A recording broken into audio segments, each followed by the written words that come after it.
अस्सलाम वालेकुम everyone, this is Ghulam Ali.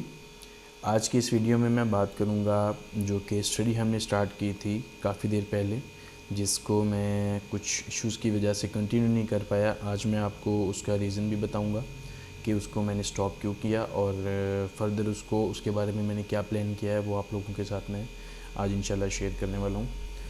तो बेसिकली वेबसाइट स्टार्ट करते साथ ही 1-2 माह बाद मुझे कोरोना हो गया था, कोविड-19, जिसकी वजह से मैं 1 से 2 माह तक लैपटॉप से दूर रहा हूँ, क्योंकि उसके अंदर वो रिकवरी होते होते ही 1 माह लग जाता है। बंदा 20-25 दिन डिस्टर्ब रहता है, हेल्थ बिल्कुल भी जो है वो आपकी इस काबिल नहीं होती कि आप कुछ भी कर सको। उसके बाद इतनी वीकनेस हो चुकी थी कि मुझे रिकवर होते होते 1 से 2 माह और लग गए थे बॉडी को रिकवरी में आते आते। तो काफ़ी चीज़ें डिस्टर्ब हो गई थी उस वजह से। तो एक ये सिर्फ केस स्टडी ही डिस्टर्ब नहीं हुई थी, मेरा जो काम है सारा वो डिस्टर्ब हो गया था। मैं किसी चीज़ के ऊपर भी काम नहीं कर रहा था, वो सिर्फ केस स्टडी ही रुकी नहीं थी।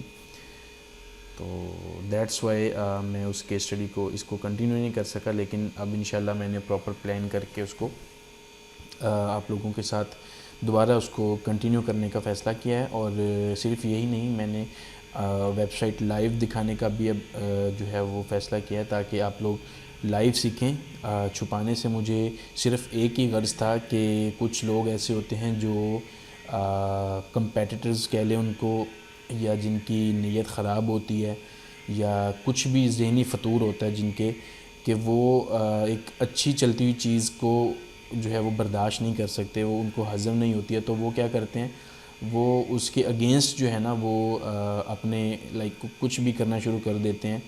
तो मैंने इस पर्पज़ के लिए ही सिर्फ वेबसाइट का यूआरएल हाइड रखा था, ताकि जब वेबसाइट रैंक हो जाती, सब कुछ हो जाता, तो मैं उसको रिवील करता। लेकिन अब इंशाल्लाह उसको मैं पब्लिक कर रहा हूँ और देखते हैं क्या होगा। डरने की ज़रूरत नहीं है, इंशाल्लाह अल्लाह आसानियाँ करने वाला है। तो मैं आपके साथ सबसे पहले वेबसाइट का यूआरएल शेयर कर देता हूँ। ये वेबसाइट है हमारी, आप इसको जिस तरह से चाहें आप ओपन करके देखें, कोई इसमें वो इशू नहीं है। और बाकी इसके अंदर मैंने क्या क्या किया हुआ है आपके सामने है सारा कुछ। और नेक्स्ट जो इसके अंदर चीज़ें मैं करूँगा, मैं वीडियो रिकॉर्ड करूँगा उसकी, कि ये आर्टिकल मैं अपलोड कर रहा हूँ। हर आर्टिकल के तो नहीं पॉसिबल, क्योंकि एक ही दफ़ा जब पता चल जाए आपको मैंने क्या किया, तो फिर तो रेपिटिशन है हर चीज़ की। तो आपको बस ये बताना है कि मैं कैसे चीज़ों को करता हूँ, ताकि अगर आपको कोई चीज़ उसमें से न्यू लर्न करने को मिल जाए तो वो हो सकता है। इसके अलावा इसकी जो रैंकिंग रिपोर्ट, अर्निंग रिपोर्ट हुआ करेगी, वो इंशाल्लाह हर माह मैं कोशिश करूँगा शेयर करूँ। बाकी वेबसाइट आपके सामने है, आप किसी भी टाइम उसको देख सकते हैं, और कुछ भी लर्न करना चाहें आप यहाँ से कर सकते हैं, क्योंकि ये सेम मैं उसी जिस तरह से मेरी अपनी वेबसाइट्स होती हैं, मनी वेबसाइट्स होती हैं, मैं सेम उसी तरीके से इसको लेके चल रहा हूँ। कोई चीज़ इसके अंदर डिफरेंट नहीं है, ठीक है। तो आप लोग इसको देख सकते हैं। फर्दर अभी तक जो साइट पे काम हुआ था, हम उसको थोड़ा सा एक क्विक देख लेते हैं कि साइट पे क्या अपडेट चल रही है। ये हमारा एक कीवर्ड अभी मैं चेक कर रहा था कि ये कहाँ पे रैंक कर रहा है। तो हमारा एक कीवर्ड है बेस्ट कैमरा फॉर इंस्टाग्रामर्स, और ये 21 स्पॉट पे इस वक्त रैंक कर रहा है। और इसके ऊपर कोई इतना ख़ास मैंने काम नहीं किया था, बस एज हुई है साइट की।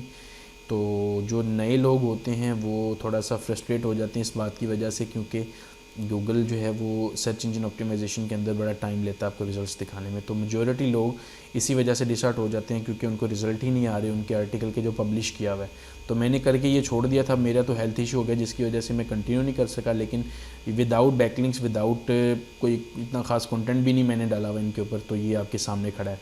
तो अभी इसके ऊपर अगर मैं कुछ गेस्ट पोस्ट ले लूँ तो इंशाल्लाह ये नंबर 1 पे आ जाएगा, और इसको आपके सामने मैं रैंक करके इंशाल्लाह दिखाऊंगा भी कि किस तरह से इसको मैंने सारा कुछ किया है। इसके अलावा मैं थोड़ा सा आपको जो सारी रिपोर्ट है वेबसाइट की वो दिखा देता हूँ। एचरेफ के ऊपर जाके ये वेबसाइट मैंने ओपन की हुई है, और यहाँ पे आपके सामने इस वक्त जो पहले मैं ओवरव्यू दिखा देता हूँ आपको, ताकि पता चल जाए साइट का क्या स्टैट है।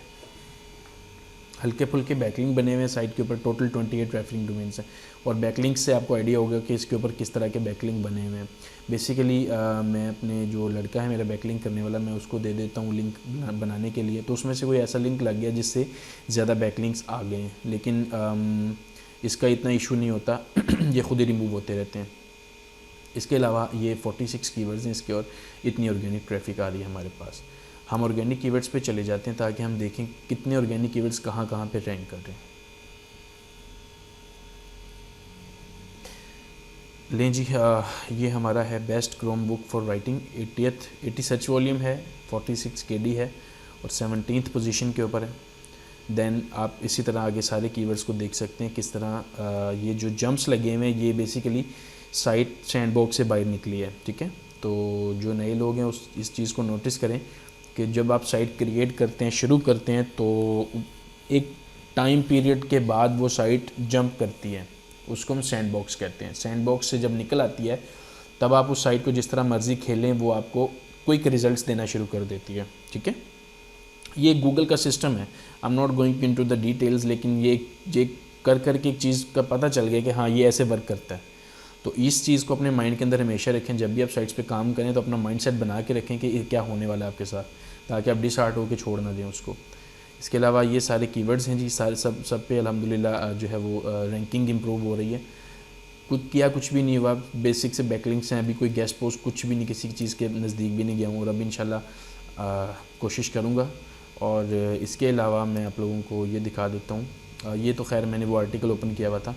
अब आप लोगों का अक्सर क्वेश्चन ये होता है जी कि आर्टिकल कितने वर्ड्स का, ये वो सारा कुछ, तब मैंने हार्डली 1500 या 2000 वर्ड का कोई आर्टिकल लिखवा के डाल दिया होगा हर कीवर्ड के ऊपर, और डिफरेंट 2-3 नीचेस टारगेट कर ली मैंने। इसके अलावा ये नीचेस आपके सामने स्टोरेज ड्राइव्स, लैपटॉप्स और कैमरास, ये 3 नीचेस को मैंने टारगेट किया था। इसके अलावा ये एक सिंपल सा भी पैटर्न, कोई इतनी ख़ास मैंने इसमें डिज़ाइनिंग भी नहीं की हुई, ना इमेजेस हैं, ना चेक प्राइस का बटन है, नथिंग, ठीक है, बस एफिलिएट लिंक लगे हुए हैं और इसके अलावा इसमें कुछ इतना ख़ास किया नहीं हुआ, ठीक है। तो अभी इंशाल्लाह साइट के ऊपर मैं आर्टिकल्स वगैरह अपडेट कर रहा हूँ और नए आर्टिकल्स लिखवा रहा हूँ अपने राइटर्स से, अपनी एजेंसी से, और जैसे ही वो आ जाएंगे मेरे पास तो मैं लाइव वीडियो बनाकर आप लोगों को उसकी अपडेट दूंगा कि किस तरह से मैं उनको रेडी करता हूँ, चेकिंग किस तरह से करता हूँ, क्या चीज़ मैं उसमें देखता हूँ कि क्वालिटी कितनी है आर्टिकल की, और इसके अलावा डिज़ाइनिंग कैसे करता हूँ, उसमें क्या क्या चीज़ें ऐड करनी है, किन किन चीज़ों का ख्याल रखना है। तो जो चीज़ें मैं ख़ुद करता हूँ मैं वो लाइव वीडियो के अंदर आप लोगों को इंशाल्लाह हर चीज़ डिटेल के अंदर वो करके दिखा दूँगा। तो ये वीडियो बेसिकली मैंने एक क्विक अपडेट के लिए बनाई है ताकि पता चल जाए कि जो अभी तक हमने किया हुआ है साइट के ऊपर काम, उसका क्या रिज़ल्ट आया है, फ्यूचर के अंदर हम क्या करने वाले हैं, और इंशाल्लाह जो हमारा सारा कुछ होगा उसको हम लाइव लेके चलेंगे। वेबसाइट आप लोगों के साथ शेयर करना थी मैंने, और ये बताना था कि मैं केस स्टडी को क्यों स्टॉप किया, उसकी रीज़न क्या थी, और अब अल्हम्दुलिल्लाह उसको रिज़ल्ट्स देख के, ये जो रिज़ल्ट्स मैंने आप लोगों को दिखाए हैं ये देख के मुझे दोबारा मोटिवेशन मिली है कि हाँ इसके ऊपर मैं अगर काम कंटिन्यू करूँ तो मैं इंशाल्लाह इसको 1 से 2 माह के अंदर अंदर काफ़ी हद तक ग्रो कर सकता हूँ। इसके अलावा मैं क्विकली आप लोगों को बता देता हूँ कि मैंने साइट के लिए क्या सोचा हुआ है। नेक्स्ट 2 मंथ्स के अंदर, आज 4 दिसंबर है, मैं वीडियो रिकॉर्ड कर रहा हूँ, नेक्स्ट 2 मंथ्स के अंदर इंशाल्लाह 20 आर्टिकल्स इस मंथ और अगले मंथ दोनों मिला के 20 आर्टिकल्स पब्लिश करने हैं इसके ऊपर, और 20 गेस्ट पोस्ट ही लेने हैं। और किन URLs के ऊपर मैं लूँगा ये बाद में डिसाइड करूँगा, लेकिन एक 20 गेस्ट पोस्ट का मैंने जो है वो प्लान किया हुआ है, और जो कॉस्ट आएगी इसके ऊपर वो अराउंड 2 लाख PKR के करीब आ सकती है, बढ़ भी सकती है, लेकिन एक जो एस्टिमेट मैंने रखा हुआ था वो 2 से 3 लाख का रखा हुआ था। और जो मेजॉरिटी आप में से लोग हैं वो उनके माइंड में यही कन्फ्यूजन होती है जी कि जब साइट स्टार्ट करनी है तो उस पर इन्वेस्ट कितना करना है, किस हद तक करना है, कितना करना चाहिए, साइट कितनी बड़ी होनी चाहिए, छोटी होनी चाहिए, एक नीच होनी चाहिए, मल्टी नीच होनी चाहिए, क्या, इस तरह के डिफरेंट क्वेश्चंस होते हैं। तो ये टोटली आपके ऊपर डिपेंड करता है। बिगिनिंग में आपको इस तरह की कन्फ्यूजन्स होती हैं क्योंकि आपको पता नहीं होता किस तरह से चीज़ों को लेकर चलना है, लेकिन जिन लोगों का अभी बिल्कुल स्टार्ट है उन लोगों को मैं डिफरेंट एडवाइस दूँगा कि आप लोग चाहें तो अपने बजट को ग्रो कर लें, आप चाहें तो अपने बजट को लिमिटेड रखें। एक चीज़ हमेशा माइंड में रखनी है, SEO टाइम टेकिंग प्रोसेस है, ये रिज़ल्ट्स आपको देगा, डिपेंड करता है कि आपने जो चीज़ इंप्लीमेंट की आपको पता है कि हाँ इसका रिज़ल्ट कितनी देर में आएगा और आएगा, ठीक है। और कोशिश करें कि अपने आप को जो ब्लैक हेड टेक्निक्स हैं उनसे दूर रखें। मैं भी करता रहूँ, मैं ये नहीं कहता जी मैं बहुत वो हूँ, लाइक मैंने कभी नहीं किया।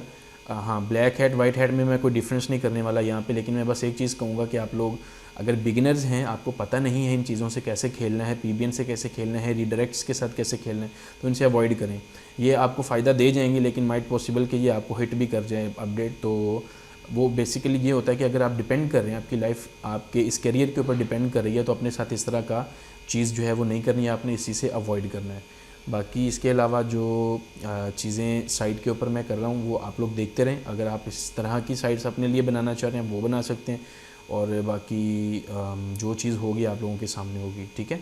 तो इंशाल्लाह नेक्स्ट वीडियो में आपसे मुलाकात होगी विद आर्टिकल्स, और जो जो पब्लिश करूँगा मैं और जो जो चीज़ें इम्प्लीमेंट होंगी साइट पे वो लाइव आपके सामने होंगी इंशाल्लाह। तब तक के लिए अल्लाह हाफ़िज़।